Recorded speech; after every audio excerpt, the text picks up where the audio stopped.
Cyclone Bat- pour se renforcer en un cyclone puissant. Bonjour à tous, bienvenue dans votre dernière mise à jour pour Bat-. Avant de commencer, assurez-vous d'aimer, de vous abonner et de sonner la cloche de notification afin d'être toujours alerté lorsqu'une mise à jour tropicale sort afin que vous ne soyez jamais à court d'informations. Bonjour à tous. Aujourd'hui, nous allons parler du cyclone Bat- qui devrait s'approcher inconfortablement de l'île Maurice, de Rodrigues et de la Réunion entre le 31 janvier et le 3 février. Le cyclone est actuellement situé à 70e de longitude, à environ 600 km de Rodrigues, ce qui signifie qu'il est à environ 1200 km de Maurice et de la Réunion. En regardant les dernières images satellites infrarouges, nous pouvons voir que la tempête est maintenant mieux organisée avec plus d'orages se formant autour du centre du cyclone.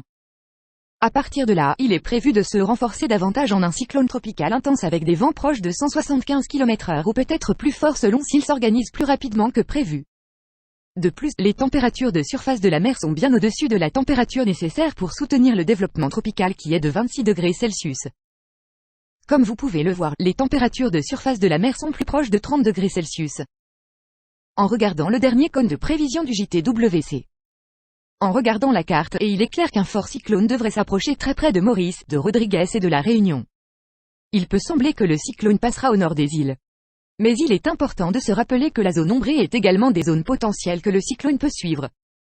Donc théoriquement, le cyclone peut se déplacer n'importe où dans cet espace, mais très probablement le long du centre de cette trajectoire. À ce stade, je pense que Rodrigues a 80% de chances de voir des vents de force tempête tropicale, Maurice et la Réunion ayant 60% de chances de vent de tempête tropicale à ce stade. Selon la dernière course GFS, le cyclone semble apporter des vents relativement forts à Rodrigues, passant légèrement au nord en évitant un atterrissage dévastateur. Mais pour Maurice et la Réunion, il semble probable que cela se rapproche. Les risques ici incluent donc des vents forts, en particulier dans le nord, autour de 80 km/h près du centre, des vents plus proches de 150 à 180 km/h. Mais si le centre du cyclone se rapproche des îles, plus les vents seront forts. Je vous tiendrai au courant de ce système comme je l'ai été la semaine dernière. Je ne vous laisserai jamais à court d'informations. Si l'on regarde plus loin les impacts potentiels sur le Mozambique, les choses sont encore incertaines. Comme il y a encore de résultats très différents de tous les modèles informatiques de prévision météorologique. En guise d'atterrissage, le système s'arrête à Madagascar et se dissipe. Tandis qu'un autre montre le système traversant Madagascar et continuant à toucher le Mozambique sous la forme d'une violente tempête tropicale. Je vous tiendrai bien sûr au courant de l'évolution de ce système.